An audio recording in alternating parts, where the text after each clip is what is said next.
Powered by Sports Interaction, Canada Sportsbook. Hello and welcome to Game Over Vancouver. I am your host tonight. I am Sam at SamanthaCP_ on Twitter, and I am joined by one of my favorite Canucks podcast hosts, Arash Memarzadeh of Pucks on Net. Nailed it. I'm so happy. I've been practicing that all day. I roped Arash into a late start game, 7:30, so we're gonna get right into it. Before we start, got to shout out our sponsor. Want to bet? Then get in on the action at Sports Interaction. The boys of summer are back on the diamond and March Madness is on deck. Bet pregame, live and play, or on one of our many prop bets. Sports Interaction makes it easy to deposit, play, and cash out. Head to sportsinteraction.com/SDPN, or in Ontario, download the app now using the QR code at the bottom of the screen. 19 plus, please play responsibly. All right, it is Monday night. It is 10:18 p.m. in Vancouver, and the Vancouver Canucks have won yet another game. They win in a shootout. Win in a shootout over the Nashville Predators. I think that's the fourth time these teams have gone to the shootout this season. They managed to blow a 2-1 lead with 3 minutes left in the third. They let Luke Evangelista score his first two NHL goals to send the game to overtime, and then they managed to Elias Pettersson manages to score the game-winning goal in the shootout. What a game, Arash! What stood out to you other than Luke Evangelista and Elias Pettersson? So before we get started, Sam, I just wanted to share something really quickly with you. We both follow each other on Instagram, and I saw recently that you're feeding Sloan amazing food all the time. I'm a huge fan of it. I'm taking down notes. I do have one question before we get started. Yes. I saw that you put Jarlsberg in her eggs. Yes. Is that because you recently finished watching Devil Wears Prada and Adrian Grenier puts $9 worth of Jarlsberg into the grilled cheese? Is that why? Because I've been dying to know. You are the first person to put this together, but yes, I did in fact buy that block of Jarlsberg cheese because I watched The Devil Wears Prada and they refer to the Jarlsberg in the grilled cheese. It's one of my favorite lines. He's like, I put $9 worth of Jarlsberg in there. I'm like, you get it. You get it so well. I'm actually so impressed that you put that together. No one has ever figured out why I always buy Jarlsberg cheese, and it is literally because of The Devil Wears Prada. And every time I take it out of the fridge, I hear that line in my head. Well, speaking of people who probably wear Prada, Elias Pettersson. Yes. Cold-blooded. We can talk about his 30th goal of the season. We can talk about how he's just continually showing us more and more the tools in his arsenal.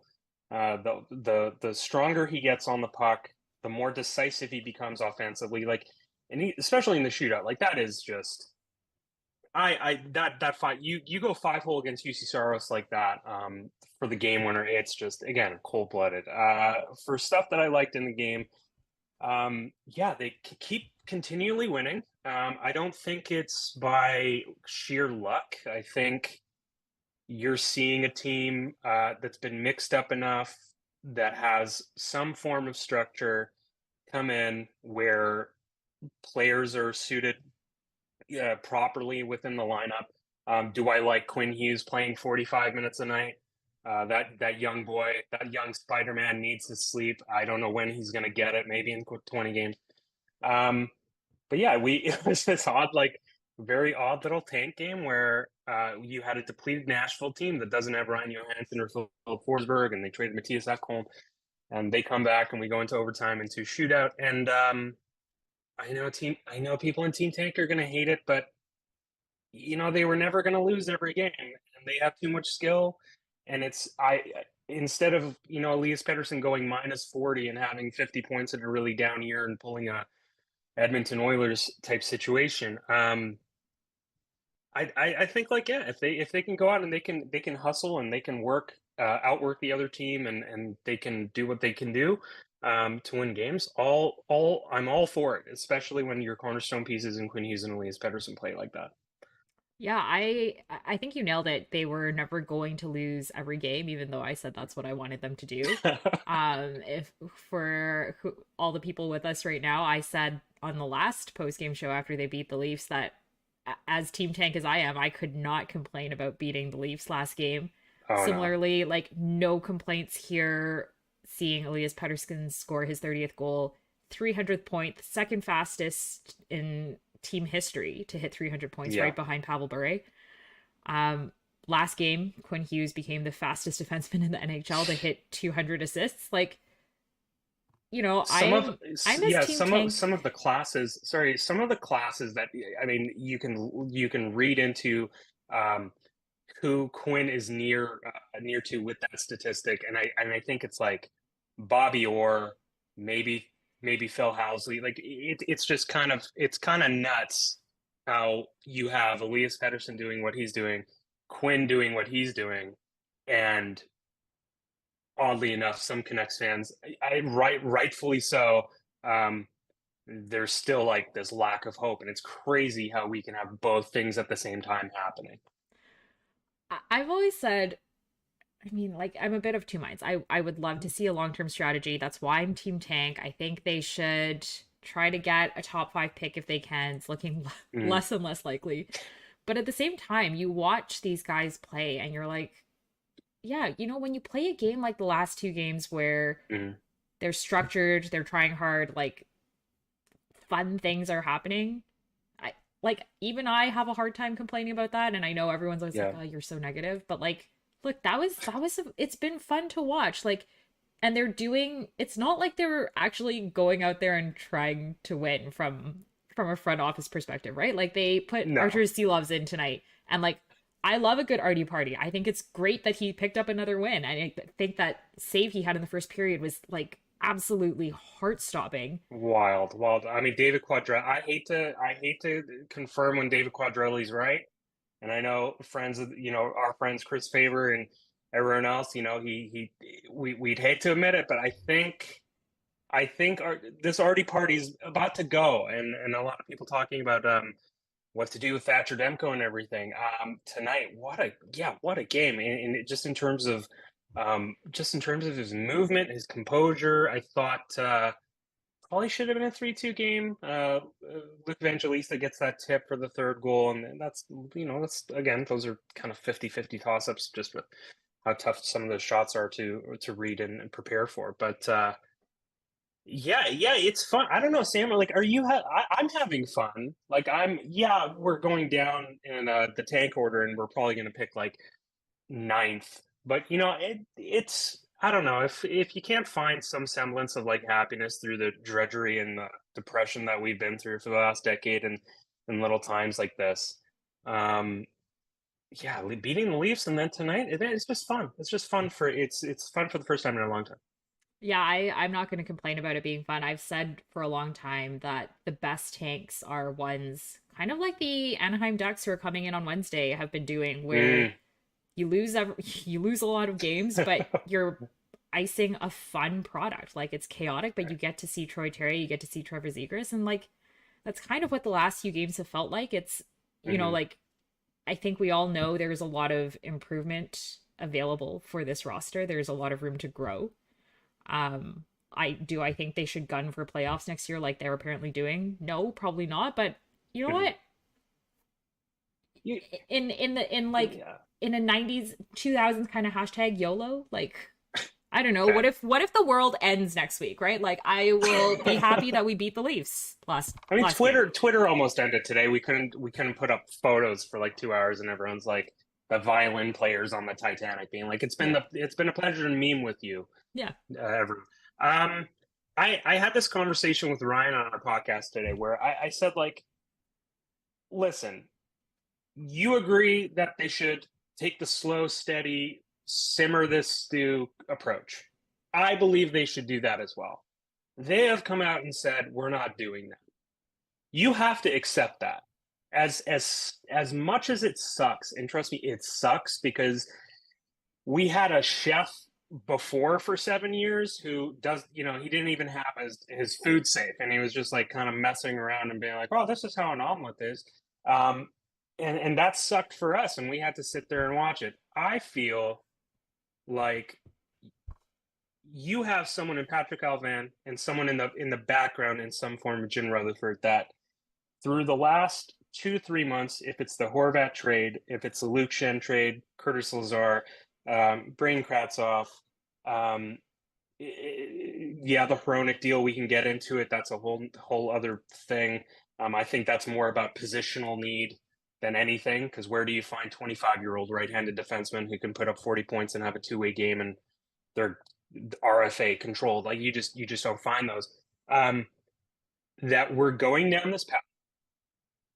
We have to accept it, and we have to have just a little thimble of faith that Patrick Alvan is the person to go, like, to actually make something out of this, where beforehand you had someone trying to do a retool that couldn't do a retool, and I think you have someone a bit more seasoned, a bit more intelligent in terms of how the cap works and how certain machinations work. That, hey man, like the track's in front of us, Sam, like we're on it, and either we can kick and scream and be like we want off the ride, or we can be like, all right, let's see if this is any fun. Yeah, that's a you know what? We did the whole kicking and screaming for 7 years, and there's only so many times we can talk about tanking and the strategy. I think we all know what the paths are. They've picked a path, Yeah, so let's just have fun with it, I guess. Lauren unless one of says, sorry, yeah, Lauren says, is unless this segment therapy with Arash? We may need it every game. I've been watching a lot of Sopranos, so I'm just like, let's deal with your anger, Tony. Where do you think it comes from? Um, yeah, and so we're just kind of going down this path, and I understand the PTSD and some of the trauma that I share and many other Canucks fans share. I went to the season ticket holder event on Sunday, and it was great. Everyone was happy, but it strikes my heart when I see more senior Canucks fans and fans like my dad who's 75 and like texts me being like, "Who is this number 72 we have? He will be superstar." I'm like, "That's Anthony Beauvillier. He's good. He's streaky, but he's good." Um, and they're all waiting for a cup, and they're all waiting for playoff success, and I can understand how frustrating that might be, but yeah, I don't know, Sam. Like we haven't had this discussion personally, you and I, in terms of how we feel kind of going into things, and maybe we'll talk about that later. But We yeah, will it was talk it about was that just later. fun. Yeah, it was just fun tonight. I'm glad to have watched that game. That was fun. It's glad to feel something. Feelings are good. If you're just joining us, the Canucks beat the Preds in a shootout 4-3 after blowing a 2-1 lead. Elias Pettersson gets his 30th goal of the season, 300 points in his career best. We're going to jump into our second segment. And if you're with us, go hit retweet, tell your friends we are about to talk about whether or not Elias Pettersson is going to hit 100 points this season. Ooh. And also, we've got 28 people watching right now. Can you hit like and subscribe for me if you haven't? Okay, Arash, I'm going to put you on the spot. Elias Yeah. Pettersson, 100 points, yes or no? Yes.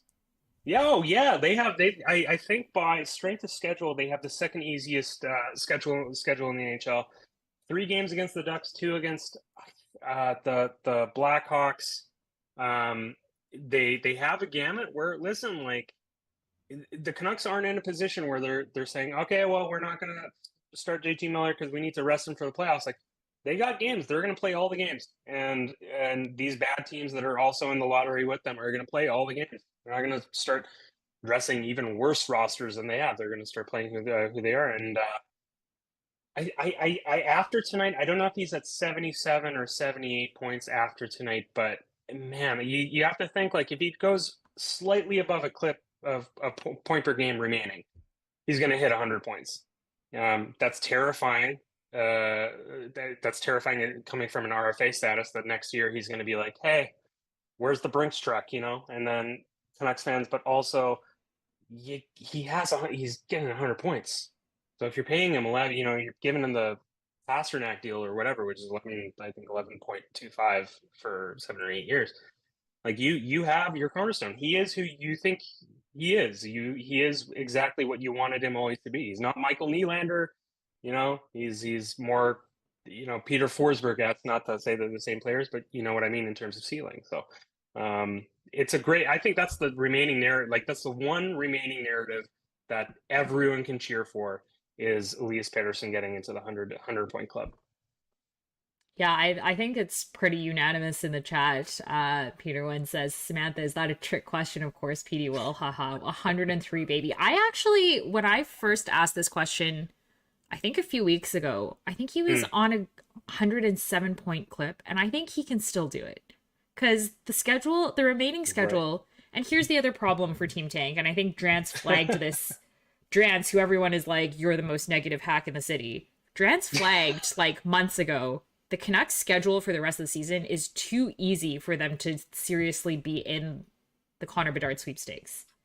Like, yeah, it was never really amazing. on the table. And I think now that you see them playing with some structure and some grit and some like actual chemistry, that's even less on the table. So, like I think that if you look at that schedule and who they're playing, like surely he's going to just have like 5 goals next game. Well, okay, no, let me ask you, like, what do you think? What do you think Elias Pettersson getting 100 points means for this franchise? Like, just personally, Sam, like taking analytics and numbers, like of course taking cap into consideration, but like, what do you think in terms of the mess that we just went through in terms of the first 3/4 of the season, and now we're getting to the last quarter? What does that mean for Canucks fans? What does that mean for the future in your point of view? I think Elias Pettersson is one of the least, he may be one of the only things over the last 5 seasons that has been largely uncontroversial amongst the fan base. Like, other than maybe last year when he underperformed a bit and people were like, JT Miller is this team's best player, which you're wrong. It's Elias Pettersson. Yeah, no, I think for the most part, he has been the player that tends to unite fans, that brings out a sense of pride in Canucks fans, even ones who are super Team Tank. And I think everyone wants to see him succeed. Like, he is more than any other player. And like, obviously Quinn Hughes is delightful to watch. We've never had a better defenseman in franchise history. But there's something about Elias Pettersson that is special and that excites fans more than I think most players have in this team's history. And watching him score 100 points in a season that has otherwise been nothing to write home about, that kind of up until the last 6 or 7 games was, I would say, one of the darkest seasons in franchise history. Like, you look at the mood through the fall, look at the mood around the firing of Bruce Boudreau. This is the sliver of fun and the sliver of hope that people can, whether you're Team Tank or whether you think they can actually retool, which I can't even say with a straight face. Yeah. He is the person you have to build around. And we can get into the debate next season when he has to get paid about whether or not they've already massively screwed that up. But for the next 20 games, I think get on board the Elias Pettersson 100-point train. I want to see how many points he can get in total. Right. And it's so interesting you bring up the Bruce thing. That feels like, how many times have we hit like right at the end of winter where we feel like something that happened 2 months ago happened like 7 years ago? Yeah. Where we're just getting so exhausted. The Bruce thing, I can't even think that far back into December, January. And you're totally right. We, from even last year where we hit Christmas and it was what it was, and now we kind of hit this low and it is what it is. I there's something also to be said about Elias Pettersson where, like, Sam, how much homegrown talent, like franchise level talent, has this organization drafted?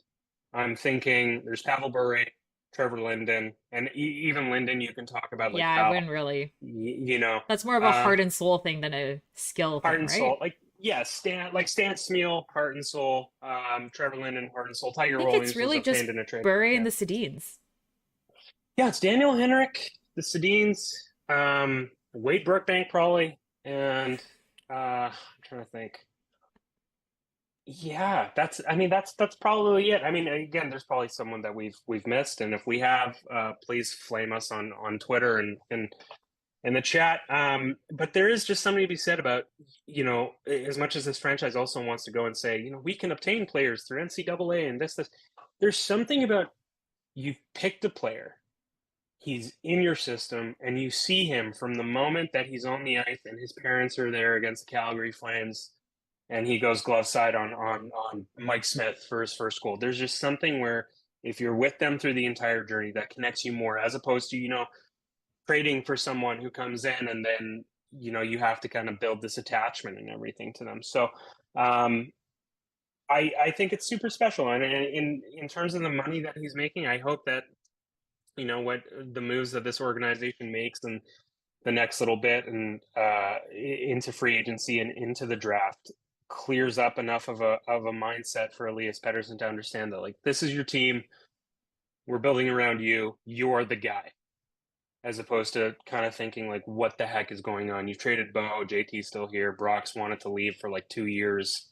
We don't have a competent backup goalie. Oh, we did. He was in the AHL. He's 21. Why wasn't here earlier? Yada, yada, yada. Hopefully we can just build into that and then go forward. All right, if you're in the chat, I want you to tell me how many points you think Elias Pettersson is going to end the season with. And spur of the moment, I will come back and check that chat out, keep track of who's said what, and whoever gets the closest Price is Right rules, I will send you a prize. We will figure something out. I'm going to go with, I think he ends up with 106 points. Nice. 106. I think like he's gonna hit the 100 point mark. I think it's gonna be like 102. He's gonna have one game where he just has 5 points, and then that's just gonna take into it and all that. So I sorry to underbid you, Sam, but I really want to get a prize. So we'll see. It's gotta happen. I like the most positive thing I've ever said about the Canucks in like over a decade. On that note, Canucks win 4-3 in a shootout tonight over the Predators. We are jumping into our last segment. If you're still here with us, thank you for staying on late after the game with us. Lauren in the chat says, for a while there, the Canucks were doing worse, bracket better than Drance expected. He almost wasn't negative enough. And I don't know if anyone's ever said that about Drance. Oh, man. But that is a perfect segue into our third segment. If you are here, go tell your friends. We are in our last segment, and it is Arash's idea, but it is one of my favorite ideas anyone has had. And I actually can't believe that I haven't done this yet. But we're going to do a third segment vibe check. Like, throw the stats out the window, throw the tank out the window. There's like 20 games left. Trade deadline has come and gone. Draft lottery is imminent. What is everyone's vibe? Like, in the chat, tell me what your vibes are. Oh my God, please. I love this. Like, one of my favorite things when the pandemic was happening was when we didn't have radio shows and stuff was kind of up in the air, and we would jump into Twitter Spaces, and me and my co-hosts would just be like, hey, how's everyone feeling? Are you mad?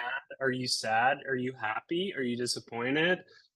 Like, just let's talk about it. And there's no takes, there's no being like right and keeping receipts and all that stuff. Like, let's talk about how we feel, because this is a silly sport played by silly men sometimes, and well, majority of the time. But so let's just see how's everyone doing is pretty much the question.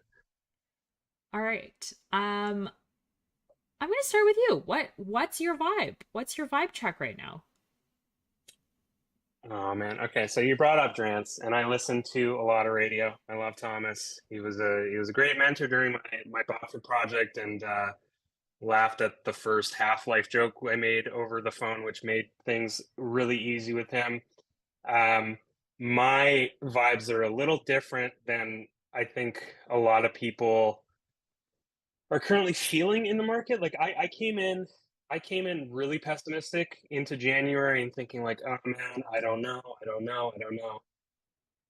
And there was the two press conferences. One was, I believe, introducing Rick Tocchet, and where Jim Rutherford said, I'm not going to speak anymore because every time I speak, I say something dumb, or I say something that I'm too honest.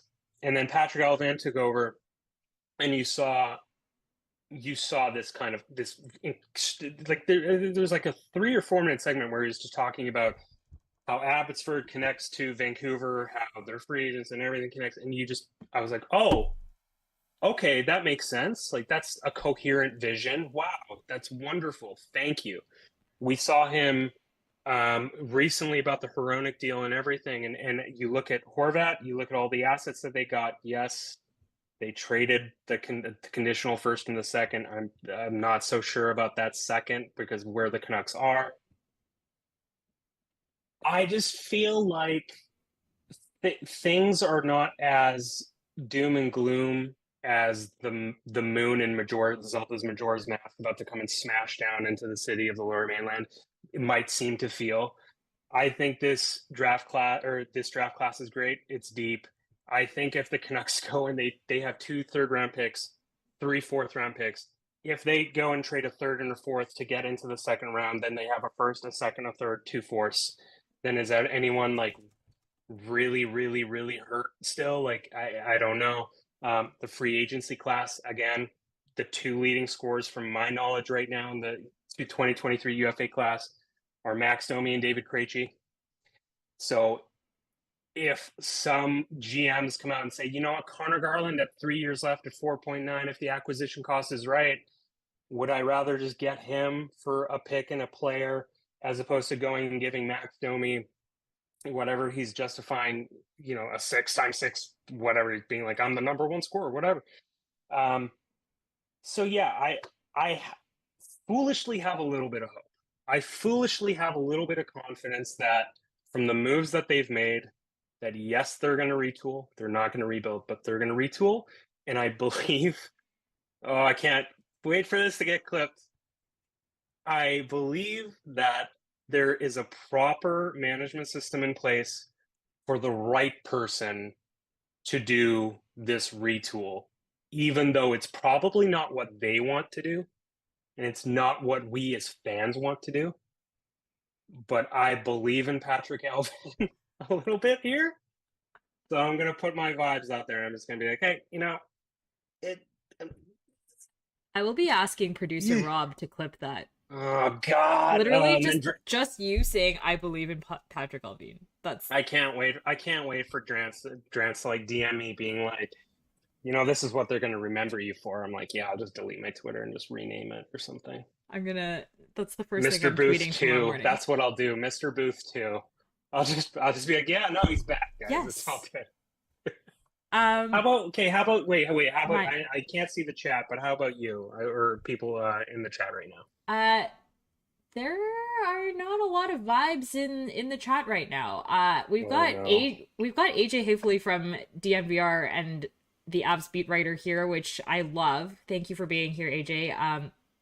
AJ says the vibes in Denver are bad because the Avs keep losing. Okay. Adam Lee 007, who's been extremely pro tank in the chat tonight, says retool means you were good at some point. Drew May. Lachlan, friend of the show, says I've reached a John Boyce level of vibe now. Wins and losses come second to chaos. No, love chaos. Peter says it's Arash Clay's brother. We have another optimistic person in our hands. Like, I'm sorry, you've picked the wrong co-host of Game Over to have your positive vibes night for, because as Canuck Clay said in his 10,000 subscribers celebration thread last night, I am by far the most negative Game Over host. But you know what? But I'll just say this, like Sam, I absolutely get it. Oh no, I know. I absolutely get it. I'm maybe I'll wake up tomorrow and be like, nah, burn it down.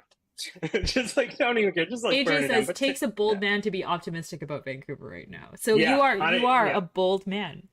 Yeah, I know I'm gonna get hurt again. That's all. My vibe is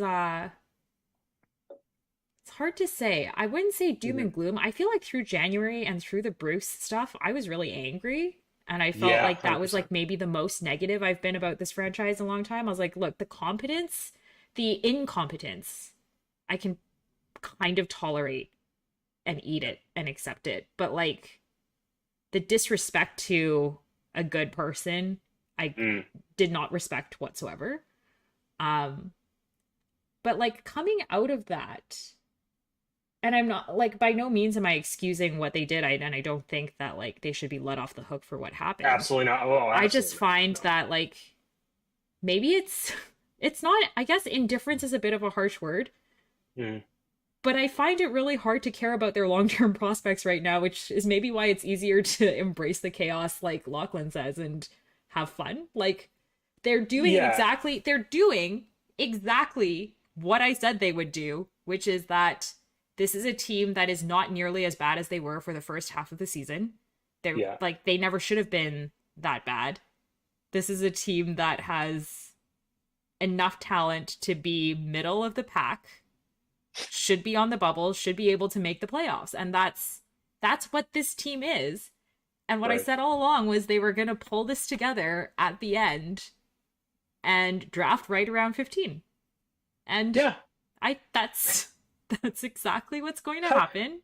Yeah. And my vibe is not I mean, I'm not happy, I'm not negative. I just feel kind of nihilistic. Like it is what Mm. it is. This is just what my Canucks fan experience is we It's will just be basically, the Jay Feaster Flames for the rest of my life.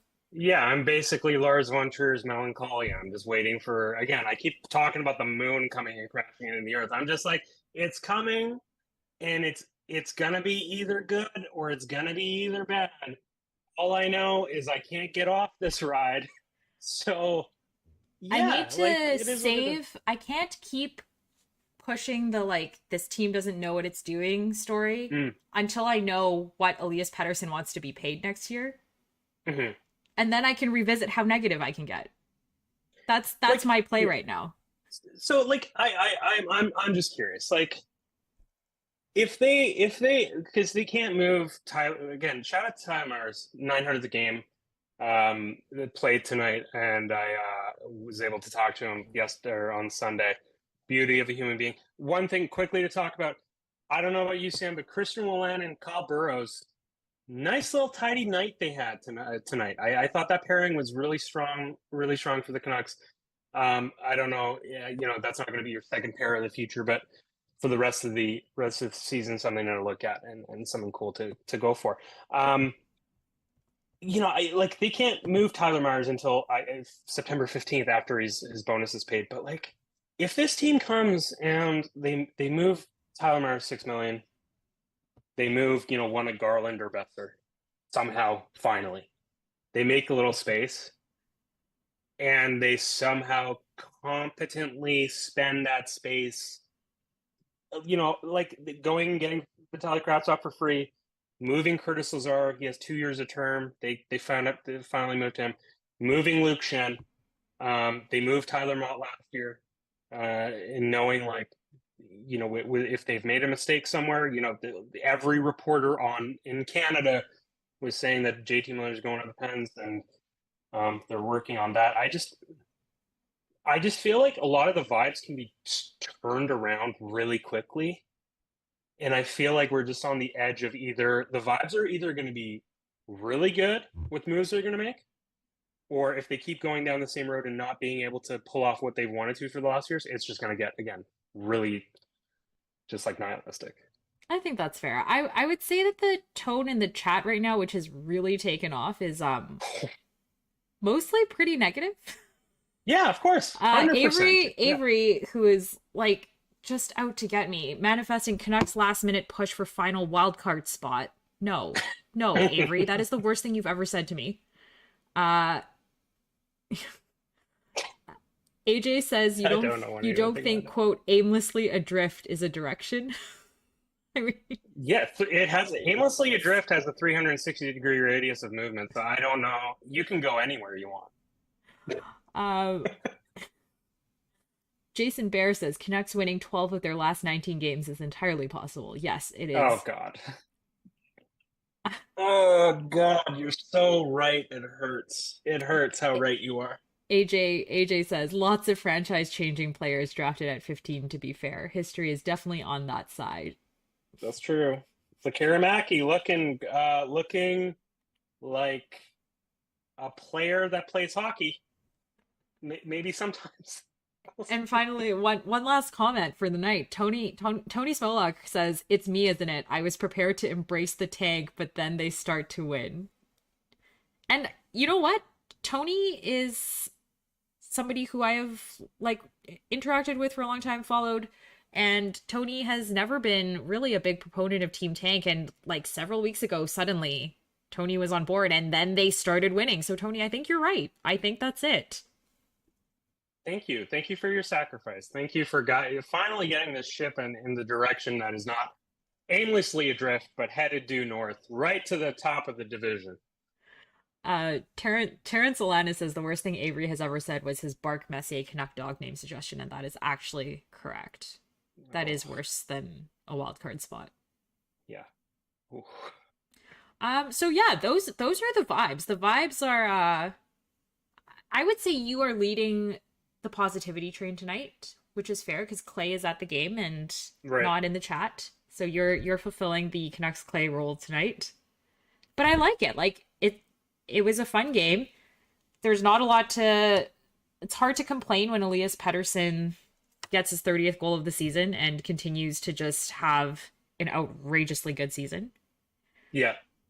But yeah. It's I'll just say like I think Sam, you also know I'm not normally this positive. I know. I am like really taken off guard. I am too. Trust me, I am too. Ryan today was like, "What? Are you okay? Like, are you? It's like, what happened?" And I don't. You're riding know. high from beating the Leafs. Yeah, I just do. Okay, 1 second about that. I expected way more from Leafs fans coming into DMs, coming into funny little memes we're making about John Tavares. Every tweet I got was a different iteration of a riot joke. Like, listen, we know how much we suck. We're the experts about knowing how much the Canucks suck. No one knows how much the Canucks suck more than Canucks fans. We suck. Dude, if we suck so much, why didn't you just beat us? We do suck. Just beat us. And I think they're too worried about how every team in the East loaded up at the trade deadline. Oh God, it's like it was so funny watching like Boston continually add more and more, and just like Leafs fans just like, oh my God, how dare they? Well, how can they do that to us? What are you talking about? It's crazy. Yeah. All right, guys, it is 10:55 p.m. There are still a ton of you in the chat, and I love that. Thank you for being here with us tonight to celebrate a 4-3 Canucks shootout win. Thank you, Arash, for joining us. If you don't follow Arash, go follow him on Twitter at Arash Memarzadeh. You can go check out the spelling in the description in our video. And come back on Wednesday. If you thought I was positive tonight, just wait for Wednesday. The Canucks play the Anaheim Ducks, and Clay is going to be the host. It is going to be the most positive show of the entire season. Thank you all for joining us, and we will see you on Wednesday.